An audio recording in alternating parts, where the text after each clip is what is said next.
The Shadow Man by HURST. Mrs. Ames woke from her sleep. The bedroom was dark, and she could barely make out the shadows her alarm clock cast upon the blue wallpaper she had hung nearly 30 years ago. Mrs. Ames made her way to the bathroom as best she could, without her spectacles, to give her the upper hand in the dark. Once she made it to the bathroom, the door was wide open for her. Luckily, she didn't require a feel in the pitch black for the handle. Instead, she turned on the light to the receptacle room, which she had memorized after 50-odd years of living in that old house that had claimed her late husband some years before. Barely able to see with even the light on, her blurred vision caused her eyes to squint at her medication bottles on the counter. There were so many of the damn things, she thought, counting the bottles.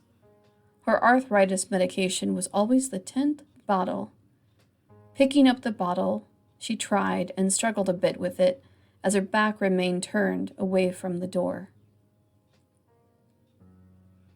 She didn't notice the shadow appearing in all his black, gloved splendor. Her pink robe that hung on the back of her bathroom door appeared as the door slowly closed.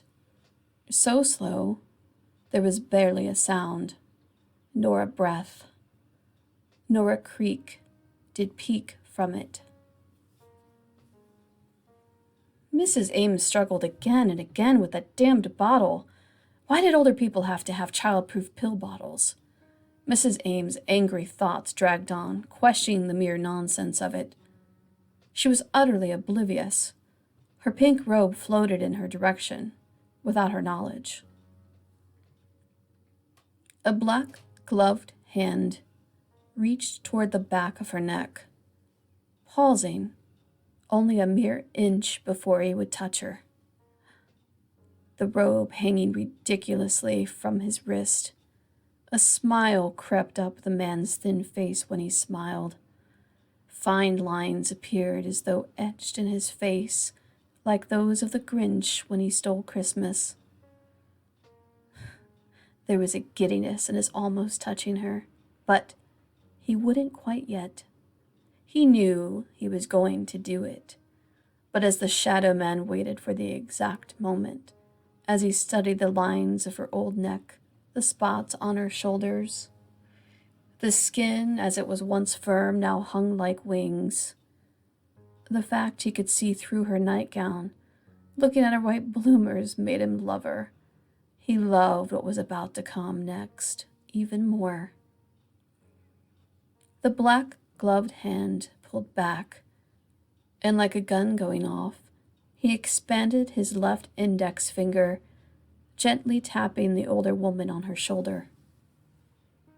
It gave her a sudden burst of fright that as she went to turn around, she fell backward once.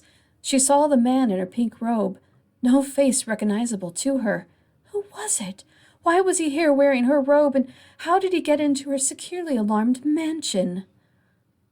Mrs. Ames lost her footing in the moment's shock and fell, bashing her head on the toilet seat. It was better than he could have ever imagined. He watched the older woman's eyes flutter in confusion, realizing death was imminent.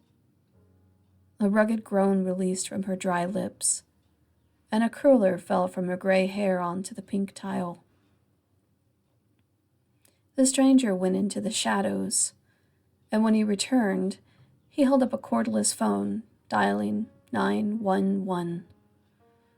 The operator seemed to take longer than he expected one should answer. After all, this was a possible emergency. Now covered in blood from her head wound, the older woman held out her hand to the stranger. An operator directly answered the phone. 911, what's your emergency? The stranger only watched the older woman spat, and she struggled, too paralyzed to move. He watched her dying the way you would a deer that was hunted down. The older woman's listless, sullen, and defeated. The stranger bent over and looked directly into Mrs. Ames's eyes, tilting his head slightly, as though admiring a work of art. There was only one final touch to make it a perfect masterpiece. He placed the phone into Mrs. Ames's hand and stood over her, still hearing the operator trying to get information out of the person on the other end of the phone. Mrs. Ames let out a screeching moan. She coughed, she choked, and then her eyes were as lifeless as a dead woman should be. The stranger picked up the pill bottle from the floor and set it back in its place on the counter. He put it back in the number 10 spot and returned to the shadows.